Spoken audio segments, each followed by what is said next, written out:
আসসালামু আলাইকুম রহমতুল্লাহ বরকাতু। আলহামদুলিল্লাহ রবিল আলমিন ওসলাত ওসালাম আলা নবীল আমিন ওয়ালা আলিহি ও আসহাবিহি আজমাইন ওবাদ। আলহামদুলিল্লাহ, আমরা পড়ছিলাম আল মুনতাখাব মিন আহাদিসিল আদাব ওয়াল আখলাক, আদব আখলাক সংক্রান্ত নির্বাচিত হাদিসগুলো আমরা পড়ছিলাম এবং ব্যাখ্যা শুনছিলাম। তো গ্রন্থটি আপনারা জানেন যে সৌদি ধর্ম মন্ত্রণালয়ের পক্ষ থেকে কোরআন প্রিন্টিং প্রেসের কথা ছাত্ররা লিখেছেন। এক আলেমরা বসে অনেক আলেম বসে এবং সহিহ হাদিসগুলো একত্র করেছেন, যেগুলো আখলাক সংক্রান্ত। সাধারণত এই সাইডের আলোচনা খুব কমই হয়ে থাকে। তো আমরা চিন্তা ভাবনা করছি ইনশাআল্লাহ এই বইটা শেষ করব। শেষ মাথা পর্যন্ত গেলে আমাদের একটা বড় কাজ হবে ভবিষ্যতে ইনশাআল্লাহ, ভবিষ্যৎ প্রজন্মের জন্য। আমরা আজকে 15তম দর্শে আছি। আমাদের অধ্যায় চতুর্দশ অধ্যায়, 14তম অধ্যায়, বাবু মুখালাতাতিন নাসি ওয়াল ইনবিসাত ইলাইহিম ওয়াস সবর আলা আদাহু। অধ্যায় বিন্যাস নাম হচ্ছে এটা, মুখালাতাতিন নাস, মানুষের সাথে কিভাবে মেলামেশা করবে,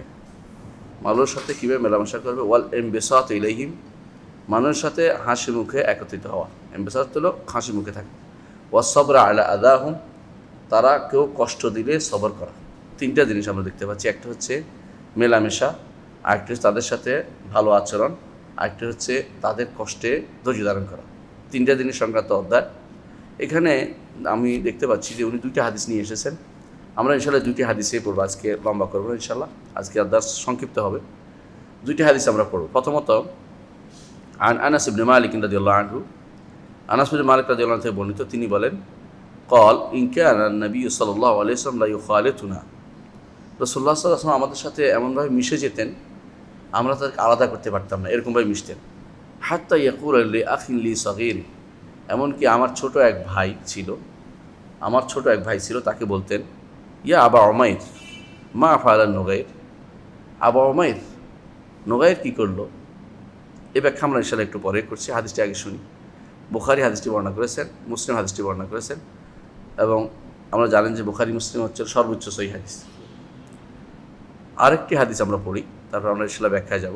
ইবনে ওমর রাদিয়াল্লাহু আনহু বলেন, রাসূলুল্লাহ সাল্লাল্লাহু আলাইহি ওয়াসাল্লাম বলেছেন, আল মুমিনুল্লাযী ইউখালিতুন নাসা, ওই মুমিন উত্তম, ওই ইমানদার উত্তম, যে ইমানদার মানুষের সাথে মেলামেশা করে, ওয়া ইয়াসবিরু আলা আদাহুম, তাদের কষ্টের উপর সবর করে। অর্থাৎ মেলামেশার পর একটা কষ্ট হয় মাঝে মধ্যে, কথাবার্তা আচরণে কষ্ট দেয়, তারপর সবর করে। আ'যামু আজরান, সওয়াবের দিক থেকে অনেক বড় সওয়াবের অধিকারী হবে সে, মিনাল মুমিনিল্লাযী লা ইউখালিতুন নাসা, ওই ইমানদার চেয়ে যে ইমানদার কারোর সাথে মেলামেশা করে না, শুধু মসজিদে বসে থাকে অথবা হারামাইনে বসে রয়েছে, ইবাদত করতেছে, কিন্তু কারোর সাথে মেলামেশা করতেছে না। ওয়ালা ইয়াসবিরু আলা আদাহুম, তাদের কষ্টের উপর সবর করে না, অর্থাৎ তার জায়ন মিলেমিশাও করে না, সবরও করে না, অর্থাৎ সে একান্তভাবে নিজের নিয়ে ব্যস্ত আছে। এর চেয়ে ওই ব্যক্তি উত্তম যে ব্যক্তি মানুষের সাথে মেলামেশা করে, মানুষের কষ্টে সহ্য করে, তারপরেও সে মানুষকে হক পথের দিকে আহ্বান করে, ওই ব্যক্তি বেশি উত্তম। হাদিসটি ইমাম বুখারী তার আদাবুল মুফরাদে নিয়ে এসেছেন। আপনারা জানেন ইমাম বুখারীর আরেকটা গ্রন্থ আছে আল আদাবুল মুফরাদ, এটা অনুবাদ হয়েছে আলহামদুলিল্লাহ, অনুবাদ হয়েছে বাংলায়, এবং এটা খুব ব্যাখ্যাসহ অনুবাদ হয়েছে। ইমাম শাইখুল আলবানী রাহিমাহুল্লাহ তিনি এটার সহিহ দরিফ নির্ধারণ করেছেন। এর আগেও অনেকেই এর হাদিসে সহিহ দরিফ নির্ধারণ করেছেন, সর্বশেষ এই কাজ করেছেন শাইখুল আলবানী রাহমাতুল্লাহ আলাইহি। আর হাদিসটি ইবনে মাজাহ বর্ণনা করেছেন। ইমাম ইবনে হাজার রাহমাতুল্লাহ আলাইহি হাদিসকে হাসান বলেছেন বুলুগুল মারাম। এ হচ্ছে আমাদের কাছে হাদিসে আমরা একটু গরিব শুনি, যে সমস্ত শব্দ কঠিন আসছে। লা ইউখালিতুনা, ইউখালিতুনা অর্থ বলা হয়েছে মুখালাতুন নাস, তাদের সাথে চলাফেরা করা, লেনদেন করা, একসাথে বসবাস করা। একজন মানুষ যদি একটা বিরাট প্রাসাদ নিয়ে থাকে, উঠছে ওই ব্যক্তি উত্তম যে ব্যক্তি একটা পাশে আরেক ভাই আছে, আরেক বন্ধু আছে, আরেক বন্ধু, এটা বলে মুখালাতা। ধরেন একজন মানুষ অনেক পয়সাওয়ালা, কিন্তু সে চায় মানুষের সাথে মিলেমিশে থাকতে, একা থাকতে চায় না, এটা হলো মুখালাতা বলে এটাকে। রাসূলুল্লাহ সাল্লাল্লাহু আলাইহি ওয়াসাল্লাম এর প্রশংসা করেছেন। আর বলছেন নোগায়ের তাসগীরুন নগর হচ্ছে এমন একটি চড়ুই পাখির মতো পাখি, যার ঠোঁটটা লাল, বুলবুলি পাখি যেটা বলে নোগায়ের। আহসান। ওয়া কানা হাযা তিফল, ওই আবা উমাইরের একটা ছোট পাখি ছিল, তো পাখিটা দিয়ে সে খেলাধুলা করতো। পাখি দৌড় দিলে ধরতো এরকম। মা তাজালিক রসফর, একদিন সেটা মরে গেল। এরপর রাসূলুল্লাহ সাল্লাল্লাহু আলাইহি ওয়াসাল্লাম সুযোগ পাইলে তাকে বলতেন, এটা দেখা হইলেই আবা উমায়ের নোগায়ের কী করলো, নোগায়ের তো বহুত আগে মরে গেছে, কিন্তু বারবার তাকে স্মরণ করে দেয়া, তার সাথে একটু সম্পর্ক তৈরি করা, বাচ্চা যেন ভয় না পায়, তার কাছ থেকে এলেম নিতে পারে, কথা বলতে পারে, সাহসীভাবে তৈরি হয়। আর কোনো পরিবারের মানুষ আছে কথা বলবে ধমক দিয়ে, বাচ্চা তো কারোর সাথে কথাই বলবে না, এরপর যখন কথা বলা শুরু করে বাচ্চার কাছে আর যাওয়া যাবে না, আর তারা তখন ডেসপারেট হয়ে যায়। এই জন্য প্রথম থেকে আপনি তাকে সাহসী বানান, হক কথা বলতে শিখুক, কথা বলাও শিখুক, আদবও শিখুক। কথা বলতে বলতে ভুল করতে করতে শিখবে, কিন্তু যখন বড় হয়ে ভুল করতে থাকে তখন আর মানুষ তাকে পছন্দ করে না। এত বড় হয়েছে তার হুঁশ নাই, কারণ ছোটোকালে তো আপনি তাকে কথা বলতে দেন নাই, তাকে কথা বলতে শিখে নেই। ছোটোকাল থেকে ভুল হইলে আপনি কোন শব্দটা ভুল হয়েছে এটা তাকে বলতে পারতেন, এবং সে ঠিক করে নিত। বাবা যখন ছোটোকাল থেকে সন্তানকে সাথে নিয়ে ঘুরে, তখন কোন শব্দটা ভুল হয়েছে এটা তাকে বলার সুযোগ থাকে। বড় হইলে আপনি তাকে ভুলটা ধরলে সে রাগ করবে, আর বলতেও পারবেন না, সে তখন মানুষের কাছে অপমানিত হবে। একটা কী শব্দ কইতে হবে এটাও ভুলে গেছে, কারণ সে জানে না, পরিবেশ পরিস্থিতি জানে না। আর যদি ছোটোকাল থেকে শিখে, বাবা তাকে পরবর্তী বলবে এই কাজটা কিন্তু ভালো হয় না, বা এই কাজটা ভুল হয়েছে, এটা কিন্তু এইভাবে না, অন্যরাও বলবো যে তুমি এটা বলবো না, এখন তো এটা বলবো, শিখে ভদ্রতা সে ভদ্রতা শিখবে। তো রাসূলুল্লাহ সাল্লাল্লাহু আলাইহি ওয়াসাল্লাম এটা চাইতেন বাচ্চারা যেন এইভাবে মানুষের সাথে মিশে বড় হয়। তিনি এই জন্য বড় হয়েও, তিনি কেমন বড় আপনারা সবাই জানি, দু জাহানের সর্দার, সৈয়দ ওয়ালাদে আদম, সমস্ত মানব সন্তানের তিনি সৈয়দ। তিনি যখন বাচ্চাদের সাথে মিশেন, কথাবার্তা বলেন, অর্থ হচ্ছে এটা একটা বড় কাজ, ভালো কাজ, বাচ্চাদের মিলেমিশা করা ভালো কাজ, এটা রাসূলুল্লাহ সাল্লাল্লাহু আলাইহি ওয়াসাল্লাম চেয়েছেন। আরেকটি শব্দ, এই যে দুটি শব্দ, এখানে আরেকটা শব্দ আসছে এখানে, যে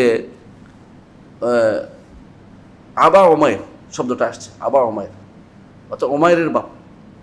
আপনারা যাদের ছোটো বাচ্চা কোনো ওমায়ের বাপ না, রাসূল কিন্তু তাকে আবা ওমায়ের বলেছে। তাহলে বোঝা গেল যে এইভাবে ছোটো বাচ্চাদের কোনো কুনিয়ত দিয়ে ডাকা কোনো গুণের কাজ না। তার সন্তান থাকতেও জরুরি না, সন্তান থাকা জরুরি না।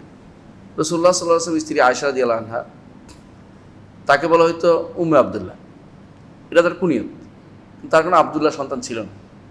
তো কী জন্য নাম ডাকতেন রাসূলুল্লাহ সাল্লাল্লাহু আলাইহি ওয়াসাল্লাম এমনি আদর করে ডাকতেন? কী জন্য? কারণ আব্দুল্লাহ তার বোনের ছেলে, বড়টার নাম আব্দুল্লাহ, আব্দুল্লাহ ইবনে জুবাইর, আব্দুল্লাহ ইবনে জুবাইর। তো সেই থেকে উনি উম্মে আব্দুল্লাহ বলতেন। কেউ বলছেন না, রাসূল এমনিই বলেছেন আব্দুল্লাহ থাকা জরুরি না, কারণ সমস্ত মানুষই আল্লাহর বান্দা, আল্লাহর বান্দার মা। এটা হলো তাফাউল যদি সন্তান হয়। এগুলি তাহলে বোঝা গেল যে এই জাতীয় নাম দিয়ে কাউকে ডাকার মধ্যে তার কিছু লুৎফ আছে, মর্যাদা, তার সম্মান করা হয়। তাকে নাম ধরে ডাকাচ্ছে, কারো যদি সন্তানের নাম জানা যায় তখন তার সন্তানের নাম দিয়ে ডাকাটা হচ্ছে উত্তম। সন্তান না থাকলেও তাকে কোনো একটা লকব দেওয়া যায়। আমাদের ওস্তাদরা আমাদেরকে জিজ্ঞাসা করতেন, নাম ধরে ডাকতেন, তোর বড় ছেলের নাম কি, তারপর আবু আব্দুর রহমান বলতেন, যদিও উনি নাম ধরে কোনো ব্যাপার ছিল না, কিন্তু এটা তাদের একটা অভ্যাস, এটার মধ্যে আদব মনে করতে, এটা একটা সুন্দর জিনিস। এবং এই জন্য আমরা দেখেছি সবসময় জিজ্ঞাসা করতেন তোমার ছেলের নাম কি, বড় ছেলের নাম কি, সাথে বড় ছেলে দিয়েই হয় কুনিয়ত, এটা তারা গ্রহণ করে নিয়েছে। মেয়ে হলেও বলতেন, যেমন উম্মে বুশরা, আমাদের ডিপার্টমেন্টে একজন কাজ করতেন, উনি বলতেন উম্মে বুশরা আমি। তা আমরা সব বলতেন না ছেলের নাম, ছেলে নাই, উম্মে বুশরা বলো, তুমি আমাকে আবু বুশরা বলো, আমার বউকে উম্মে বুশরা বলো, তুমি আমাকে আবু বুশরা বলো, বুশরার বাপ বলো, কোনো সমস্যা নেই। তো এই তাহলে বোঝা গেল যে বড় ছেলে বা মেয়ে যার, তার যদি কোনো কেউ কুনিয়ত দেয়, এটা একটা রাসূলের সুন্নত, কুনিয়ত দিয়ে ডাকা। কাউকে নাম ধরে ডাকাচ্ছে, তার না কুনিয়ত দিয়ে ডাকাটা একটা সুন্নতের পর্যায়ে পড়বে, রাসূল সেটা পছন্দ করতেন। আমরা এই হাদিস থেকে কী শিখলাম? এক নম্বর শিখলাম হচ্ছে এটা, যে এক নম্বর শিক্ষা হচ্ছে, হাদিস দুটি শিখে, এক নম্বর হচ্ছে যে উত্তম চরিত্র, উত্তম জীবনযাপন প্রণালী এবং বিনয়। কারণ কারোর সাথে মিশা কিন্তু বিনয় ছাড়া পারবেন না। অহংকারী হলে কারোর সাথে মিশতে পারবেন না। আপনি অহংকারী হলে আপনি করবেন যে কি আমি কি কম কি, হে কি আমি কি, আমি তো এই সেই ইত্যাদি ইত্যাদি। আর যে আপনি বিনয়ী হন, আপনি সবার সাথে মিশতে পারবেন, এটা খুবই গুরুত্বপূর্ণ জিনিস। আর এটা কিন্তু মানুষ শিক্ষা, বিনয় শিক্ষা দেয়। বিনয় যত হয়, রাসূলুল্লাহ সাল্লাল্লাহু আলাইহি ওয়াসাল্লাম বলেছেন মান তাওয়াদা লিল্লাহি রাফাহুল্লাহ, যে কেউ আল্লাহর জন্য বিনয়ী হবে, আল্লাহ তাকে অনেক মর্যাদা, বড় মর্যাদা উন্নীত করবেন। এটা মানুষ কল্পনা করতে পারে না। বিনয়ের মর্যাদা অসাধারণ। এই বিনয়ের মর্যাদা মানুষ সবসময় মনে রাখে। অহংকারী কেউ ভালোবাসেন, আল্লাহও না। আল্লাহ তাআলা বলে দিয়েছেন জান্নাতেও যাবে না যার অন্তরে রাই পরিমাণ কিবির আছে, অহংকার আছে। তাহলে এটা একটা শিক্ষা। দ্বিতীয় শিক্ষা হচ্ছে যে ছোটো বাচ্চাদের সাথে রাসূলুল্লাহ সাল্লাল্লাহু আলাইহি ওয়াসাল্লাম যেভাবে চলাফেরা করতে, আমাদের উচিত বাচ্চাদেরকে সেভাবে বড় করে তোলা। অনেক আপনি দেখবেন যে বড় মানুষ বাচ্চাদের সাথে ভালো ব্যবহার করার কারণে বাচ্চারা তার কথা শুনে, ভালো কথা বললে শুনে। আর যদি কোনো আপনি সুন্দর কথাও বলেন, আপনি বাচ্চাদের সাথে চলাফেরা করেন ধমক দিয়ে, আপনার কথাটা তারা মাথায় নিবে না, তার মনে করে যে এই বেটা কঠোর কঠিন, এই বেটার কথা শোনা যাবে না। এটা কিন্তু করা যাবে না। বাচ্চাদেরকে আজকাল বর্তমান সময়ে কোনো বাচ্চাকে ধমক দিয়ে মানুষ করতে পারবে না। এর একটা পরিবেশ পার হয়ে গেছে, একটা সময় পার হয়ে গেছে। এখন কয় মিনিট আপনি ধমক দিবেন, কিছুক্ষণ পরে সে খারাপ ইয়েতে পড়ে যাবে। 1 ঘন্টা সময় তার সাথে একটা 2 ঘন্টা, দ্বিতীয় ঘন্টা আরেকজন মানুষের সাথে মিশতেছে, সেখানে খারাপটা শিখতেছে। সে ভালো ব্যবহার করে খারাপটা শিখিয়ে দিচ্ছে। আপনি ভালো ব্যবহার করে যদি ভালো শিখাবেন, ভালো ব্যবহার করে ভালোটা তাকে শিখাতে হবে। 3 নম্বর ফজিলত হচ্ছে যে মানুষে যে সমস্ত কষ্ট দেয় এটার উপর ধৈর্য ধারণ করে আপনাকে আল্লাহর নির্দেশ নিয়ে দাঁড়াতে হবে এদের সাথে, অর্থাৎ কষ্টর সাথে ধৈর্য করে আপনাকে দাওয়াত দিতে হবে, তাকে দাওয়াতের কাজ করতে হবে। এরকম নয় যে মানুষ যেহেতু খারাপ হয়ে গেছে আমি এখন বনে চলে যাই, জঙ্গলে চলে যাই, একা হয়ে যাই। হ্যাঁ, কোনো সময় করা যায়, 2 অবস্থায়, যতক্ষণ পর্যন্ত হ্যাঁ হতে পারে আপনি তার সাথে মিশলে সে আপনাকে সিনেমা হলে নিয়ে যাবে, তার সাথে মিশলে সে আপনাকে কোনো এমন কিছু দৃশ্য দেখাবে, ছবি দেখাবে, অথবা এমন রাস্তায় বসবে যেখানে খারাপ, তখন তার সাথে মিশা যাবে না। কারণ আপনি তখন নিজে মাগলুম, আপনি তখন পরাজিত হয়ে গেছে, আপনি তখন জয়ী নেই। আর যদি এমন হয় যে অথবা আপনি তার সাথে মিশলে আপনি তাকে কোনো কিছু দিতে পারবেন না, বরং তার থেকে নিতে হবে, খারাপটা নিতে হবে, তখন তার সাথে মিশা যাবে না। হ্যাঁ, যতক্ষণ আপনি তাকে দিতে পারবেন, অর্থাৎ আপনার দ্বারা সে উপকৃত হবে, আপনি একটা ভালো কথা বলবেন, খারাপ কিছু থেকে তাকে বাধা দিবেন, তখন আপনি মানুষের সাথে মিশবেন, আপনার লাভ বেশি, এটা খুবই দরকার। হ্যাঁ, অথবা আপনি তাকে হারাম থেকে বাধা দিতে পারবেন, তখন আপনি মিশবেন। যদি কোনো এটা এমন হয় যে আপনি তাকে তার সাথে চললে আর আপনিই ক্ষতিগ্রস্ত হবেন, তাহলে তার সাথে চলা যাবে না। বিশেষ করে ওই নিজের ব্যক্তিত্ব যাদের নাই, এলমি ব্যক্তিত্ব নাই, তারা কিন্তু বিপদে পড়তে হয় অনেক সময়। এই জন্য জাহেলরা কখনো একাকী থাকে আরও বেশি ক্ষতিকর তার জন্য। একাকী সে আরেকটা, তাকে যদি একাকী রেখে দেন, কিছুদিন পরে সে আরেকটা লোক তৈরি করে নেবে, অর্থাৎ তার পাশে আরেকজন তৈরি করে নেবে। এটাকে আপনারা জানেন যে একটা রোগ, এটা এখন তো সিজিফোর্নিয়া বা এই জাতীয় লোক তৈরি হয়, এই জাতীয় লোক তৈরি, অনেক সময় এটাকে বলা হয় যে হেলোসিন হয়, মানে মানুষ নিজে একা থাকতে থাকতে একসময় নিজে একটা জগৎ তৈরি করে নেয়। তো মূর্খরা কখনো একা থাকবে, মূর্খরা আলেমের কাছে যাবে। রাসূল সাল্লাল্লাহু আলাইহি ওয়াসাল্লাম এটা শিখিয়ে দিয়েছে সবসময়, ফাসালু আহলা যিকরি ইন কুনতুম লা তা'লামুন, না জানলে তুমি ঘরে বসে থাকবে, না জানলে আলেমের কাছে যাইতে। তাহলে আলেমরা কী করবে? আলেমরা মানুষের সাথে মিশবে, যাদের সাথে মিশে তাদেরকে হেদায়েতের পথে দিতে পারবে। আর এমন পরিস্থিতি হয় যেখানে সে কোনো কথাই বলতে পারবে না, তখন রাসূলুল্লাহ সাল্লাল্লাহু আলাইহি ওয়াসাল্লাম ওই হাদিসগুলোর উপর আমল করবে, যেখানে রাসূল বলেছেন যে একটা সময় আসবে যে একজন মানুষের সবচেয়ে উত্তম সম্পদ হবে একটা ছাগল, যেটা নিয়ে সে কোথায় যাবে? পাহাড়ের চূড়াতে ঘুরে বেড়াচ্ছে, কারণ তার কথা কেউ শুনে না, বরং তাকে পাইলে হত্যা করবে বা ক্ষতিগ্রস্ত করবে। তাকে এই সময় শুধুমাত্র ওই জায়গায় দিতে হবে। অনেক সময় অনেক হাদিসে আছে, রাসূলুল্লাহ সাল্লাল্লাহু আলাইহি ওয়াসাল্লাম বলেছেন এমন একটা সময় আসবে মানুষ যখন একা বসবাস করে, তার জন্য বেশি দরকার উজলা, তার পছন্দ করেছেন যে একা থাকতে হবে, তাকে বলছে এটা ওই সময় যখন তার কথা কেউ শুনে না, বরং তাকে বিপদগ্রস্ত করবে, অথবা তার পরিবার ক্ষতিগ্রস্ত করবে, দিন থেকে তাকে বের করে নেবে, অথবা তাকে হারামের ভিতরে ঢুকিয়ে দিবে। এই সময় তার জন্য উচিত হবে তার একাকিত্ব অবলম্বন করা। কিন্তু সেই পরিবেশ কখনো হয়, কখনো আবার ভালো হয়ে যায়।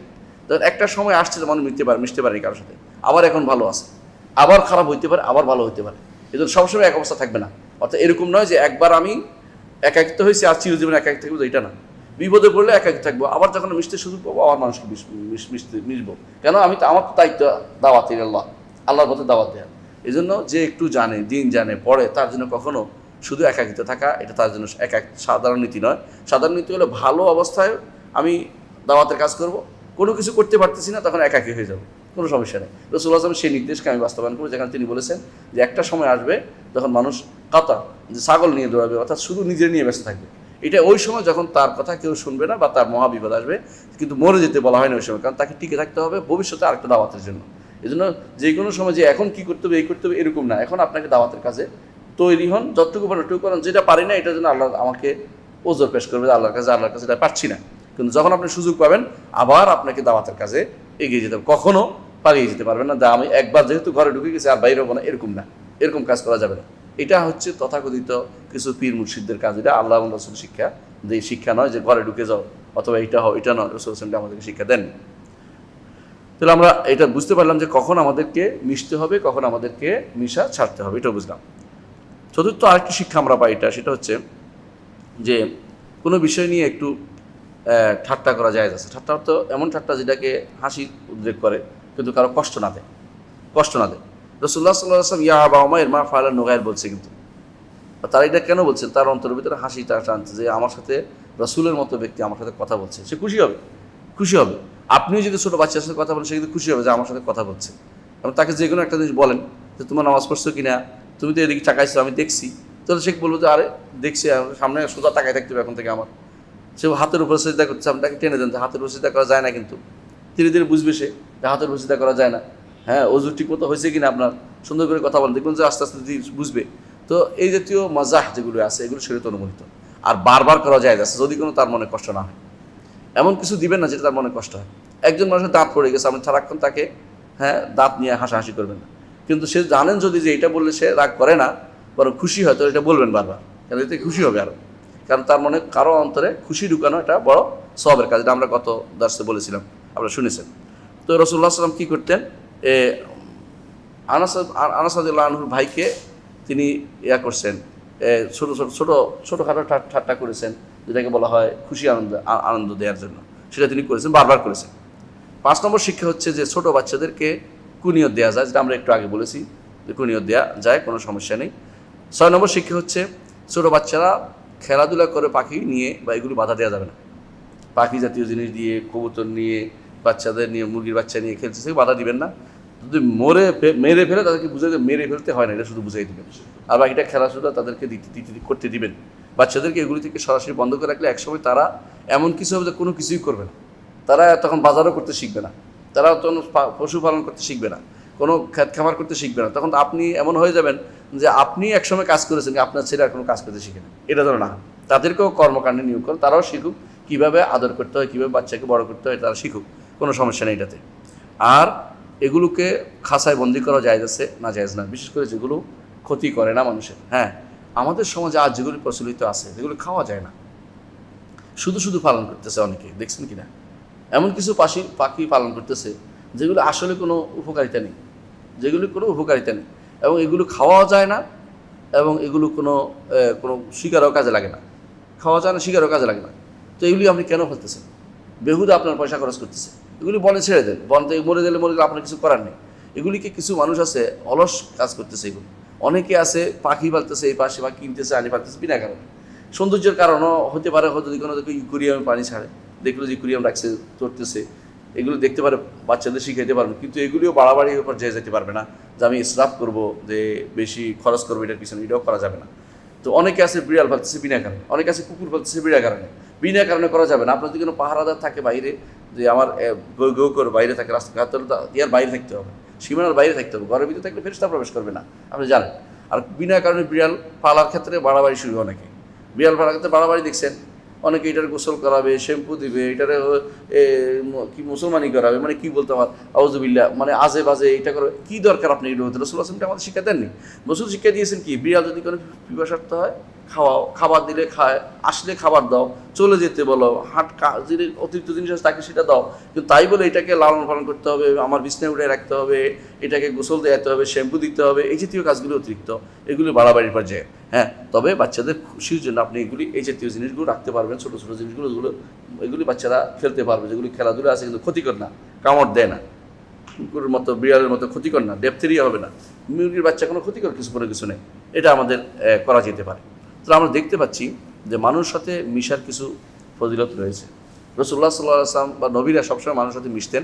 আল্লাহ তাআলা কোরআনে কারীম বলেছেন, দেখুন, ওয়াকালু মা লিহাযার রাসূল ইয়াকুলুত তাআম ওয়া ইয়ামশি ফিল আসওয়াক, এই রাসূলের কি হলো, খাবার খায়, বাজারে যায়, বাজারে যাওয়ার তো কি মানুষের সাথে মেলামেশা করে। তো ওরা কিন্তু এটা দোষ ধরছে, কিন্তু রাসূলুল্লাহ আল্লাহ এটা দোষ হিসেবে বলে নেই, বলছে গুণ এটা যে মানুষের সাথে মেলামেশা করে। আবার আল্লাহ তাআলা কোরআনে বলছেন, ওমা আরসালনা ক্বাবলাকা মির রাসূলিন ইল্লা ইন্নাহুম লা ইয়াকুলুনা তাআম, আমি যখনই রাসূল পাঠিয়েছি এরা খাবার খাইতো, বাজারে যাইতো। অর্থাৎ বাজারে যাওয়া এটা গুরুত্বপূর্ণ কাজ। এটাকে বাজারে গেলে মানুষের সাথে মিশতে হবে, কারোর সাথে কথা বলতে হবে, সালাম বিনিময় করতে হবে, অথবা বাজারে গেলে আমার মর্যাদা কমে যাবে, এই জাতীয় চিন্তা ভাবনা যেন কেউ না করে। আর দেখেন, ইসলাম চেয়েছে মানুষের সাথে মেলামেশা, এই জন্য দেখেন তাশিউর জানাজার পিছনে সালাতের সওয়াবের কাজ বলেছে, 1 কিরাত সওয়াব, উহুদ পাহাড়ের মতো 1 কিরাত সওয়াব পাবেন। জানাজার পিছনে চললে তো মানুষের সাথে মিশতে হবে আপনাকে। অনুরূপভাবে জুমাতে হাজির হওয়া, এটাও কিন্তু আপনাকে মিশতে হবে মানুষের সাথে। অনুরূপভাবে দেখেন, অসুস্থ মানুষকে দেখা এটা সওয়াবের কাজ। এটা না হলে আপনি অসুস্থ মানুষ দেখা, আপনি মিশতে হবে মানুষের সাথে। অনুরূপভাবে আপনি দাওয়াত দিলে তাদের দাওয়াতে হাজির হওয়া, এটাও মানুষের সাথে মিশা, এটাও অহংকার মুক্ত হওয়ার একটা কারণ। কেউ দাওয়াত দিলে তার দাওয়াতে শরীক হওয়া, সৎ কাজের আদেশ অসৎ কাজ থেকে নিষেধ হওয়া, সৎ কাজের আদেশ অসৎ কাজ থেকে নিষেধ করা, এটাও কিন্তু মানুষের সাথে মিশা, নাহলে আপনি দিতে পারবেন না। ঘর থাকলেও তো আপনি কাউকে সৎ কাজ আদেশ দিবেন, অসৎ কাজ নিষেধ করতে পারবেন না। অনুরূপভাবে মানুষকে শিক্ষা দেয়া, আপনি হজে যান, হজের বিরাট উপকারিতা কেন? মানুষের সাথে মিশা, এবং আপনি অনেক কিছু শিখতে পারবেন মাধ্যমে। তো মানুষের সাথে মিশার বিশাল উপকার রয়েছে। তবে আরও বড় উপকার হচ্ছে এটা, যে সবচেয়ে বড় উপকার হচ্ছে এটা যে এর মাধ্যমে আপনি আল্লাহর দ্বীনকে প্রসার করতে পারতেছেন। এই নিয়তটা থাকতে হবে যে আমি যা জানি তা প্রচার করব। ইবনে ওমর রাদিয়াল্লাহু আনহু বাজারে যেতেন, কোনো উদ্দেশ্য নাই, কী জন্য? সালাম দিবেন। তো সালামের মাধ্যমে তিনি মানুষের সাথে প্রচার করতেন। তার কোনো অভাব আছে কিনা জানতেন, কারো কোনো সমস্যা আছে কিনা শুনতেন। এটা কিন্তু খুবই দরকার। আপনাদের মনে আছে রাসূলুল্লাহ সাল্লাল্লাহু আলাইহি ওয়াসাল্লাম বলেছেন যে আজকের দিনে কে কার গাভী দহন করে দিয়ে আসছে? কে বললেন? আবু বকর রাদিয়াল্লাহু আনহু। আমি বলে যে আজকের দিনে কে অসুস্থ মানুষ দেখে আসছে? আবু বকর বললেন যে আমি। আজকের দিনে কে কোনো জানাজা পিছু নিয়েছে? রাসূলুল্লাহ সাল্লাল্লাহু আলাইহি ওয়াসাল্লাম। আবু বকর রাদিয়াল্লাহু আনহু বললেন আমি। এবার রাসূলুল্লাহ সাল্লাল্লাহু আলাইহি ওয়াসাল্লাম যেটাই বললেন আবু বকর রাদিয়াল্লাহু আনহু তিনি করেছেন। এটা কেন বলছেন? মানুষের সাথে মিশার কারণে। তাহলে মেশাটা খুবই গুরুত্বপূর্ণ। তবে মেশাটা ওই সময় গুরুত্বপূর্ণ হবে না যখন আপনি মেশার কারণে ক্ষতিগ্রস্ত হয়ে যাবেন। মেলামেশা এমন কোনো সমাজে আসছেন যে সমাজটা পুরোটাই ইনভ্যালিড সমাজ। যেমন আপনি ইউরোপ আমেরিকার যে সমাজগুলো আছে ওখানে মেলামেশা করতে গেলে আপনার বিষয় আপনি বিপর্যস্ত হবে। আপনাকে তখন আলাইকুম বিখওয়াসাতিন আনফুসিকুম, নিজের ব্যাপারে নিজেকে নিয়ে থাকতে হবে, পরিবারকে চোখ বন্ধ করে থাকতে হবে। আমার এক বন্ধু গেছে, তার বাচ্চাকে নিয়ে গেছে লন্ডনে। সে বলতেছে আর লন্ডনের ছবি সুরত দেখে, ল্যাংটা মানুষ দেখে আমার মেয়ের হাত চোখ ধরে রাখি সারাক্ষণ, মেয়ে এদিকে তাকাও হাত দিয়ে রাখতেছি। কেন? তাকাইলে এসে ক্ষতিগ্রস্ত হবে, কারণ এটা তার মধ্যে আসর করে প্রভাব পড়বে। আমি তাকাইতে পারতেছি না এমন অবস্থা। তো বুঝতে পারছেন যে কোথায় কী চলতে হবে। তো এই সমস্ত জায়গাতে আপনার ফ্যামিলি নিয়ে থাকাও নিরাপদ নয়, আর সেখানে থাকলেও আপনি মানুষের সাথে স্বাভাবিকভাবে মিশতে পারবেন না। কিন্তু মুসলিম সমাজে, মুসলিম পরিবেশে আপনাকে সামাজিকভাবে এমন একটা পরিবেশ তৈরি করতে যেখানে আপনি মিশতে পারেন। এর দ্বারা বড় কয়েকটা উপকার আমি বলবো। মিশে 1 নম্বর হচ্ছে শিক্ষা দিতে পারবেন, নিজের শিক্ষা নিতে পারবেন, শিক্ষা দিতে পারবেন। দ্বিতীয় উপকারিতা হচ্ছে যে আপনি উপকার করতে পারবেন, উপকার নিতে পারবেন। মানুষ কিন্তু একা কোনো কাজ করতে পারে না, অবশ্যই উপকার তাকে নিতে হয়, দিতে হয়। এদের উপকার করতে পারবেন, নিতে পারবেন। 3 নম্বর উপকারিতা হচ্ছে যে আপনি আদব শিক্ষা দিতে পারবেন, আদব শিক্ষা নিতে পারবেন। 3 নম্বর উপকারিতা। 4 নম্বর হচ্ছে যে আপনি মানুষের সাথে মানুষ মিললে আন্তরিকতা বাড়বে, আন্তরিকতা বাড়াবেন, দুইটা আপনি করতে পারবেন। 5 নম্বর হচ্ছে আপনার যে সওয়াব পাবেন, কারণ আপনি সালাম দিলেও সওয়াব পাবেন, কোনো একটা ভালো কাজ করলে সওয়াব পাবেন, এর মাধ্যমে আপনি সওয়াবের অধিকারী হতে পারবেন। 6 নম্বর হচ্ছে আপনার মধ্যে বিনয় আসবে। এই বিনয়টা খুবই দরকার। সুতরাং আমরা অনেকগুলো জিনিস আমরা দেখতে পাচ্ছি যে মানুষের সাথে মেশার অনেক উপকারিতা রয়েছে। আরেকটি হচ্ছে মানুষের সাথে মিশতে আরেকটি উপকারিতা হচ্ছে তারা আপনাকে কষ্ট দেবে, কিন্তু আপনি সবর করবেন। ওয়াতাওয়াসাউ বিল হাক্কি ওয়াতাওয়াসাউ বিস সবর, হকের দাওয়াত দিলে আপনাকে কষ্ট দিবে, কিন্তু আপনি সবর করবেন। এর মধ্যে আপনি আল্লাহর নির্দেশনা প্রতিপালন করলেন, রাসূলের নির্দেশনা মানলেন, রাসূলের জীবন থেকে আমরা শিক্ষা নিতে পারবো। এবং আমরা ভালো বলতে পারি যে আমরা এটার মাধ্যমে আমরা আখিরাতের বড় মর্যাদা আল্লাহর কাছে আশা করি। কিন্তু যেই জায়গাতে যখন এটা আবারও বলছি, যেখানে দেখবেন যে মানুষের মধ্যে এটা করতে গেলে আপনার ইমানের ক্ষতিগ্রস্ত হবে, সেখানে আপনাকে খুব সাবধানে এগোতে হবে, কারণ ইমানের ক্ষতিগ্রস্ত করা যাবে না। এখানে আরেকটা বড় শিক্ষা যেটা আমরা শেষ করবো ইনশাআল্লাহ, এটা দেয়া, সেটা হচ্ছে যে ইমান বাড়ে এবং কমে। এটা এই হাদিস থেকে পাইলাম আমরা। রাসূলুল্লাহ সাল্লাল্লাহু আলাইহি ওয়াসাল্লাম কেন বলছেন দেখেন শব্দটা কি, যে আযমু আজরান আল মুমিনুল্লাযী ইউখালিতু আযমু আজরান মিনাল্লাযী লা ইউখালিত, যেই ঈমানদার মানুষের সাথে মিশে তার সওয়াব বেশি, যে মিশে না তার থেকে। তাহলে বোঝা গেল যে ঈমানদার মিশে তার ঈমান বাড়ে, আর যে ঈমানদার মিশে না তার ঈমান কম। তাহলে বোঝা গেল ঈমান বাড়ে ও কমে, যা কোরআন সুন্নাহর বিভিন্ন আয়াত থেকে, হাদিস থেকে আমরা জানি। এবং আহলুস সুন্নাহ ওয়াল জামাতের আকীদা বিশ্বাস হচ্ছে এটা ঈমান বাড়ে ও কমে, কারণ ঈমানের অনেকগুলো শাখা রয়েছে। কিছু শাখা আমল করলে বাড়লো, আমল না করলে কমলো, স্বাভাবিক জিনিস। আল্লাহ আমাদের বুঝার তৌফিক দান করুন। সুবহানাকাল্লাহুম্মা ওয়া বিহামদিকা আশহাদু আল্লা ইলাহা ইল্লা আনতা আস্তাগফিরুকা ওয়া আতুবু ইলাইক। আসসালামু আলাইকুম ওয়া রাহমাতুল্লাহি ওয়া বারাকাতুহু।